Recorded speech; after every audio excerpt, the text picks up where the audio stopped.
ben Stijn, ik ben 34 en ik ben 94 dagen clean. Een goede 3 maanden. Het is vergif, absoluut. Ja. En toch heb je dan die drang om te gebruiken. Dat is echt sterker dan jezelf.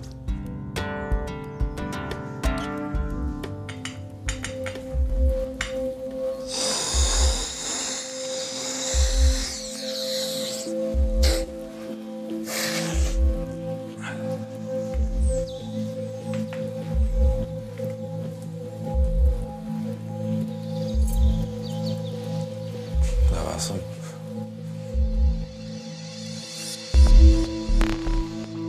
Dat werd opgenomen en dan krijg je een euforisch gevoel. Of als je echt heel dronken bent, ben je terug nuchter, kun je terug enorm veel drinken. Je bent gewoon helemaal terug bij de pinken. Je bent terug. Maar uiteindelijk, op den duur takelt dat ook af. Dus je denkt dat je nog wel goed bent, maar je bent eigenlijk gewoon zo rood als snot, om het zo te zeggen, op den duur. Stan lives on cocaine, painkillers and especially alcohol. He's been awake for 3 days and he has barely eaten. It's a wonder he can utter a sensible word. Although high, he is still well able to analyze his problems. De eerste keer was ik, denk 14, 15 jaar. En dat was een softdrugs jointje eigenlijk. Gewoon ook onder invloed van de vriendengroep waar je in zit eigenlijk. Dus ik heb eigenlijk niet heel lang veel softdrugs gedaan. Ik ben eigenlijk vrij snel overgestapt naar harddrugs. Wat ik op dit moment nog gebruik is cocaïne, alcohol, Valtren, een hele zware pijnstiller en Xanax. Cocaïne, als je ermee begint, dan kan dat zijn dat je 3, 4 dagen doorgaat en 8 gram, 10 gram, ja, het hangt er vanaf ook of je het snaaft of je het beest. En alcohol, dat is dagelijks eigenlijk. De ene moment drinkt je minder omdat je trager drinkt, maar als je ook cocaïne gebruikt, kun je ook blijven drinken. Dat is, ik denk gemakkelijk soms 3 bakken bier over 12 uur of zo, dat je dat echt wel verzet. Because he knows this is the last opportunity to drink, Stan downs as many as he can. He is on his way to South Africa for a detox program. Ik heb echt wel heel goed beseft dat ik geholpen wil worden. En dus ik kon gewoon het laten gebeuren. Het is nu moeilijk omdat ik kan me niet voorstellen dat ik niet meer zou drinken.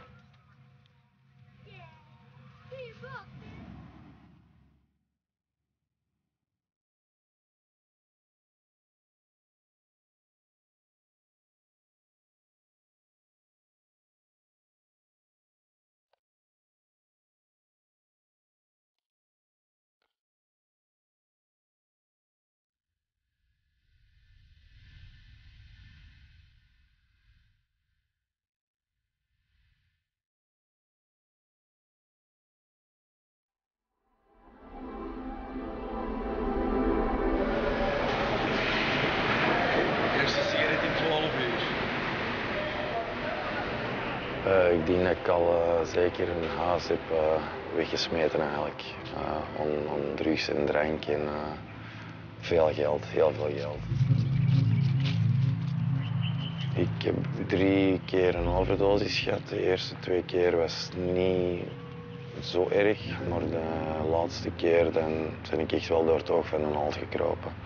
Dan heb ik op intensieve gelegen, hebben ze mij 24 uur moeten beademen. En hebben ze mij er echt moeten doortrekken. Dat was erop of eronder. The director of the South African Drug Rehab Center, Colin Garnett, comes to collect Stan from the airport personally. Stan's therapy starts on their way to the clinic. This is gonna hurt. Yeah. No, you don't know. No, actually, right now I don't. Trust me. Indeed. No, you don't know. there is no painless route from where you are to where you want to go. It's gonna hurt. Yeah, I can't tell now. No, I know. How it's gonna be, so but I believe you. You're really, truly gonna want to run, eh? I've made a mistake. This is a bad idea. Honestly, this is everything you're gonna believe, and you're really gonna believe it, eh? And you're gonna do whatever it is you can to get me to believe it as well. Irritating, isn't it? No, it's not irritating. Yes, it is, you liar. Ik ben nu 18 jaar bezig met drugs. Dat is de helft van mijn leven bijna. En het is echt goed geweest. Het is geen leven meer, het is ook gewoon overleven. Je leeft niet, je overleeft. Het is echt, je leeft eigenlijk in miserie. Ik zou waarschijnlijk geen 35 geworden zijn of een kist achter tralies of een instelling. Dat is het alternatief. Meer niet. Dat is gewoon een feit. That's Plettenberg Bay, ladies and gentlemen. In this beautiful beach resort in the southeast of the country lies Bethesda, an exclusive addiction treatment center. In this secure environment, there'll be no more drugs, medication, or alcohol for Stan. Hey, Yale. How are you? Hallo, I'm Stan. Ben jij? Ik ben ook van België. Ah, u bent Belgisch. Ja. Ja. Ja. Dan begrijpen wij elkaar. Allee. Ja. There are currently 10 addicts here, 4 of them Belgians. Every year, dozens of compatriots go through rehab, here or elsewhere abroad, and they don't conform to the addict stereotype. There are employees, housewives, and also business people in the treatment program. Ik zal eerlijk zijn, ik zou gerust een pint kunnen drinken. Dus ik heb wel zoiets van, het gaat wel moeilijk zijn, omdat die craving is er wel. Dus, en ook als, uiteraard, als er iets wat minder zou gaan of het is een moeilijk moment of zo, dan gaat dat zeker allemaal boven komen. Hè. Maar dat hoort er allemaal bij, ja. It was Action on Addiction Braschaat that referred Stan to the South African clinic. Action on Addiction is a private organisation that helps addicts. Ja, de kliniek in Zuid-Afrika had ons gewaarschuwd voor het feit dat hij nog slaapmedicatie bij had. Ja. En die heeft hij ook subiet afgegeven, dus dat is perfect. Ja. Het grootste verschil met de klassieke drughulpverlening is dat wij geen wachtlijst hebben, wat een groot verschil is. Het is belangrijk dat je mensen met een verslaving kan helpen op het moment dat ze ook effectief die hulp willen. Je moet ze pakken op het moment dat ze kwetsbaar zijn, maar ook dat ze gemotiveerd zijn om behandeling aan te gaan. And out. It's going to be a bit cold. You may wonder who can afford this kind of treatment. 1 month in South Africa quickly costs €6,000. Explain to me. Het komt veel goedkoper uit, uiteraard, om de investering van de behandeling te doen en te blijven gebruiken. Niet alleen naar de investeringen aan gebruik, aan drugs of alcohol, maar gewoon ook je leven gaat daaraan kapot. Dus de gevolgen van verslaving zijn heel vaak ook het verliezen van je werk. Die financiële kater moeten natuurlijk overbruggen. Doordat wij zo'n intensieve nazorg hebben, doordat onze resultaten ook beter zijn doorgaans dan die van de reguliere behandelingen, wil dat ook zeggen dat onze bedden niet vaak door dezelfde cliënt opnieuw bezet worden.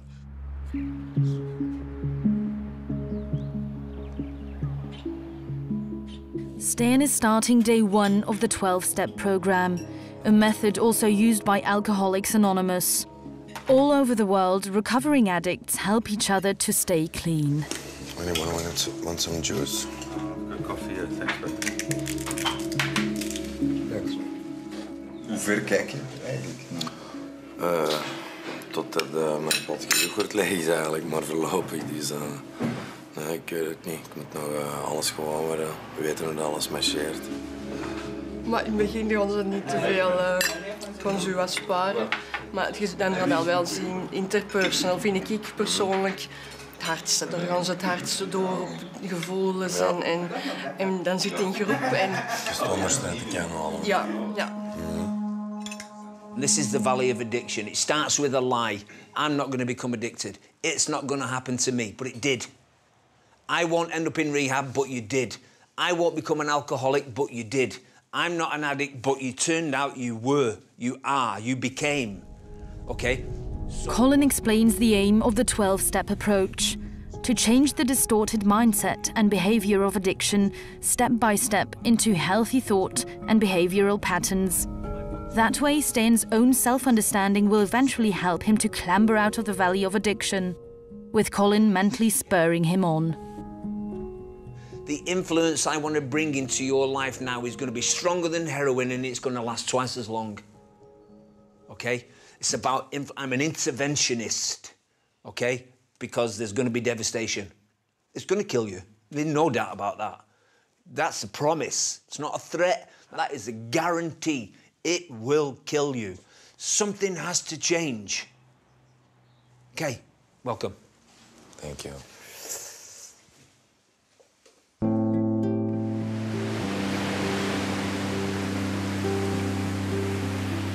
The unique selling point of this facility at this moment in time is me. Is me. I spent 15 years in chronic active intravenous heroin and amphetamine addiction, okay? But very similar to Stan, I was always aware that this is not how life is supposed to be. Why am I doing this? I'll take a guess, and I will err on the side of safety. 70% of the people I've worked with are still clean and sober. Is that better than the classical way of helping people? I think so, yeah. I think so. In my opinion, Belgium is a little bit behind in its understanding of the nature of addiction and the needs of treatment. I don't say that as a criticism. It's unfortunate, but that doesn't make it any less true. It really doesn't. I think it's essential at this point in time for people like Stan to come to a facility like this. There's a bottle of whiskey there. Yeah, an empty bottle. Yeah. Today's not a good day to relapse. Ik zei het juist tegen jij al, als je in het begin als ze tegen mij zeiden van je gaat naar Zuid-Afrika, dan had ik ook zoiets van oké, moet dat daar? De mensen gaan zeggen van ja, je gaat op vakantie of zo. Maar als je hoe meer dat je erover nadenkt eigenlijk, het is echt de persoon wegnemen uit zijn omgeving en echt helemaal ergens anders plaatsen. En dat is op zich eigenlijk echt geen slecht idee. Want ik denk ook in België dat het voor mij veel gemakkelijker zou zijn om aan drugs of drank te geraken of te hervallen. Ik denk ook dat dat een goede zaak is voor je familie, want je zit constant in de schrik van wat gaat er met jou gebeuren. Voor mij dan, wat gaat er met jou gebeuren. Ik denk dat die ook wel blij zijn dat die even een beetje relaxed kunnen zijn en niet meer constant van waar zit ze, wat is ze aan het doen.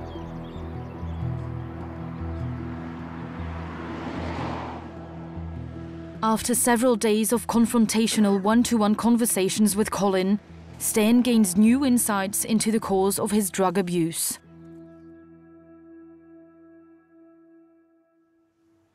Why?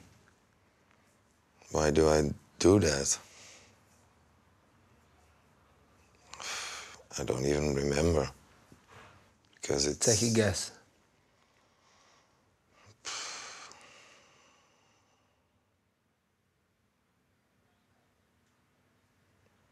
Sometimes because it's the only thing left which makes you feel good. You don't answer the question. You give a theory about the answer. Then we go into this la-la land. And I need to get past your mind into your engine room. Mm-hmm. I need to know what's going on in there. And you give me glimpses. Because I'm just seeing a normal young guy. Eh? A really nice guy, a really nice... If you were my brother, I would be tearful with pride.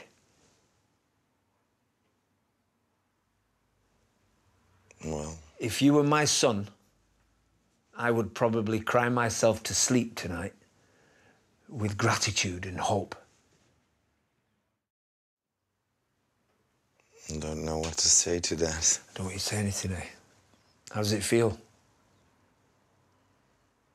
Strange. Strange? Yeah. I've never been spoken to like that before, so... So things are changing already? In a way, in a manner of thinking, yes. Yeah, perspectives. Yes. Perspective is changing. Yeah. Okay. Yesterday, your smile was just your mouth moving. Now there's a little sparkle in your eye. Now there's some colour in your cheeks. You're starting to normalise, eh? Loneliness is a part of life, mate.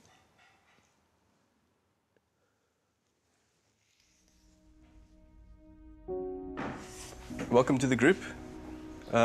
Stijn, it's your first group with us. It's not that intellectual anymore. It's going to the string network. No, but then I can go in the group. On a Monday, you set yourself a goal for the week. So your first goal for the next week is just to start getting to know the group, start take a risk in yourself and start sharing about your life, your experiences in groups like this. But it won't be easy because in the outside world you're not used to sharing your feelings or showing your emotions. Okay. So, but as you said, this is the right place to do it.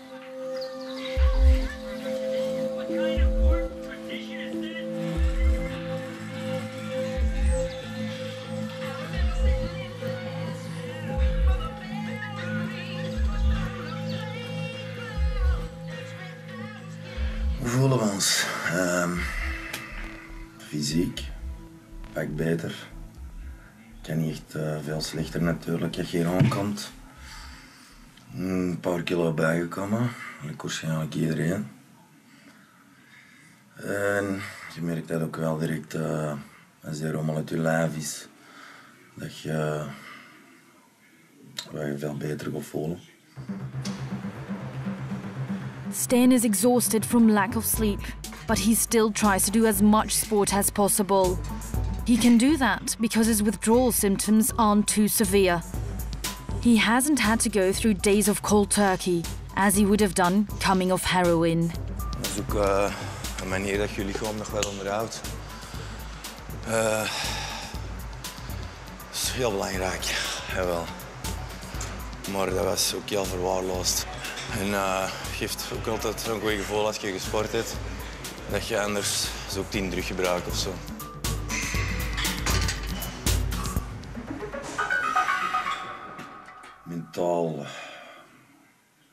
Mentaal, dat was wat moeilijker.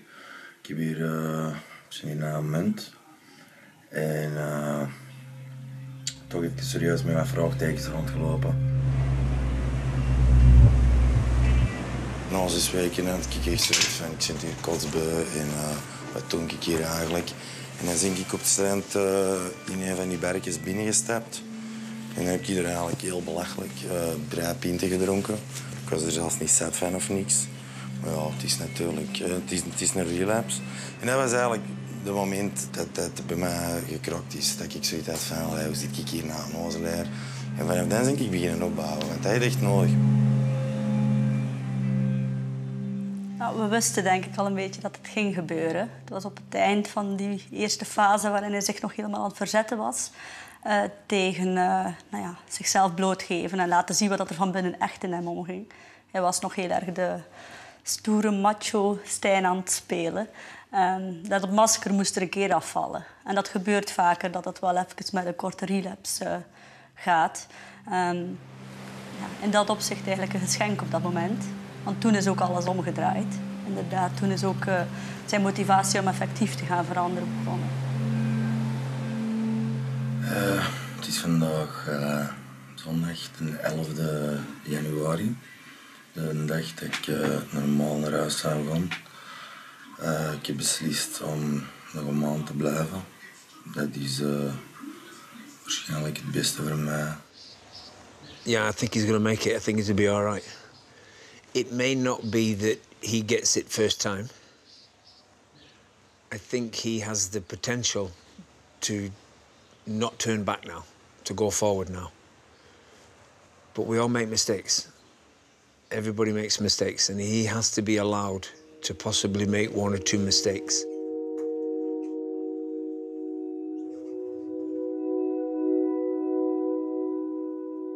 Het is alsof je wakker wordt uit een winterslaap in feite.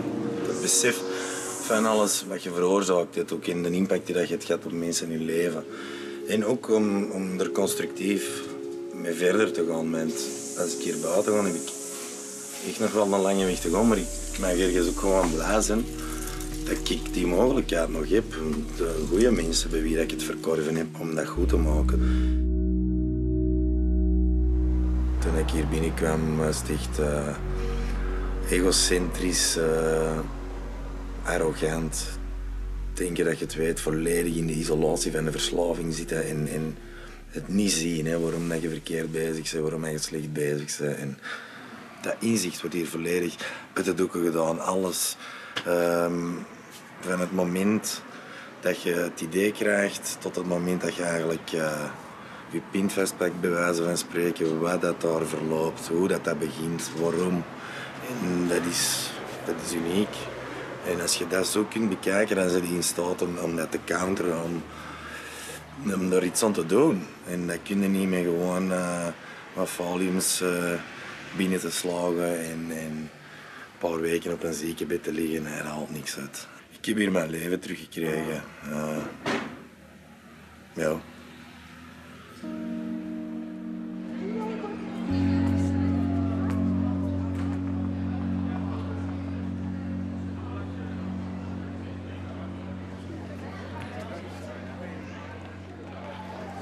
Hoe is het?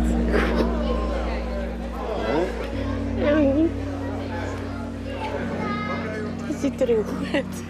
Ja. Stijn. Dag mannen. Is er wel hier al lang? Toch even. Gisteren eigenlijk, als ze de luchthaven afzetten, dus dat was Phil Collins zet mij af. En ineens stond je daar alleen. Hè. Je hebt er 3 maanden in een beschermde omgeving gezeten. En ineens dringt dat door. En dat was wel... dat was ineens een serieuze schrik wel. En ik ben dan even rustig gaan zitten. Maar dat ging. Ja. En dat was eigenlijk direct terug beter wel.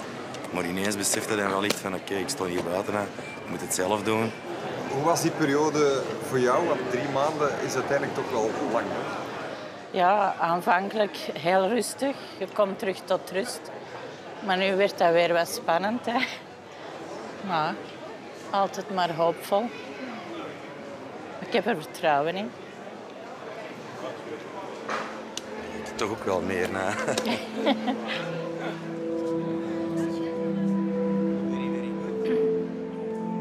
Hey, Stijn. Hello.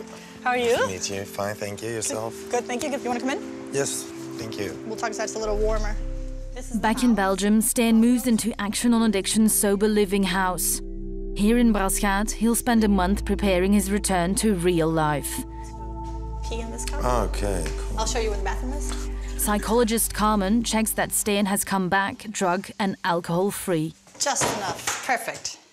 Have you taken anything or anything that I should know of? No. 0.00, which is negative, and this has got the 2 lines, which is also negative. So you're clear. I will show your parents the house really quickly. Do you have any questions? That Stijn has come back clean is a great relief for his parents. Over the past few months, Carmen has kept them constantly up to date with their son's rehab process. His mother remembers the misery clearly. Dat was een tijd dat hij zelfmoordpogingen had. En dat hij altijd wegbleef. We zagen hem niet. En dan wisten we dat het misging, want dat was dat hij zich niet durfde tonen. Ik wist dat hij al op 4 adressen geweest was om hulp te zoeken ervoor. En dat was altijd van het kastje naar de muur. We zullen nu uw geval bespreken en dan laten we iets van u horen. Het enige wat hem dan te horen kreeg, dat hem over zoveel weken ergens anders naartoe mocht. En dan was dat weer hetzelfde. Tot 4 keer toe weet ik dat hem dat gedaan heeft. Maar er kwam nooit iets van. Hij is wel verbeterd. Hij denkt op een andere manier. Doorsnee genomen rustiger. Er is wel degelijk een verandering. Dank je. Allee, Stef. Goed, nog een keer. Ja. Papa. Komt goed. Zonder de familie lukt een behandeling niet. Hè? We hebben ze nodig en zij hebben ons denk ik ook nodig. We zeggen altijd dat verslaving een ziekte is die minimum 7 personen rondom de verslaafde zelf ook infecteert. Ze hebben er heel veel schade aan onderleden. Ze hebben zelf ook hun gedrag wat aangepast. Dus de familie moet betrokken worden bij de behandeling. De ouders van Stijn hebben dat met open geest gedaan, wat absoluut meerwaarde is. Stan is continuing the treatment he began in South Africa for another month. This kind of aftercare is unique in Belgium. This is where the work really begins. I think, in treatment, there's a lot of work that goes in treatment because it's the initial part and it's facing and being confronted with your addiction. But when you come back home and you're thrown back into real life, it can be very overwhelming for people. But even then, it's not yet over. After their treatment, both Stan and Yael will continue going to meetings and group sessions. Waar ik nog veel mee kom mijn eigen is dat gelijk de maandagmorgen kreeg ik eigenlijk heel goed nieuws. En dan denk ik zo 10 minuten blij. Dat is echt dan niet waar je een hele week blij voor zou kunnen zijn. En dan duurt dat 10 minuten en dan begin ik zo mijn eigen druk te maken over kleine, stomme dingen. Gelijk te lang op de bus wachten. En... Dat is uw verslaafd monsterke, hè? Die zegt dat je niet goed moogt voelen en die dat dan zo rap mogelijk laat overgaan. Om stel dat je goed voelt, dan moet je die mee gebruiken. Dus dat is zo... Ik denk dat we gewoon nu al content mogen zijn van... Zie, we leven nog en we zijn nuchter. Dus dat denk ik dat voor mij al heel groot is eigenlijk. Maar ja, van die verslaving ben je nooit vanaf. Dat stemmetje op je schouder, dat zal altijd meekijken. Je probeert het te overtuigen om toch te gaan gebruiken. Terwijl dat je zelf moet zorgen dat dat stemmetje klein blijft. En dat is het belangrijkste, denk ik. En dan is het niet dat dat constant zo last op gans je leven moet gaan brengen. Maar dan gaat het erover dat je elke dag op dagelijkse basis iets doet om dat stemmetje klein te houden. En dan kan je eigenlijk een perfect gelukkig leven leiden. We return once more to the end of last year. The condition known as addiction may well never be completely cured, but the change is quite spectacular. Ik zou er niet mee in zitten als ik morgen overleef en ik ben dood. Ja, dat is echt... Je hebt ook niks meer aan je leven. Je hebt er geen plezier van. Je creativiteit is weg. Je zelfstandig denken. Je bent apathisch. Je hebt eigenlijk geen leven. Het is echt overleven, ondergaan.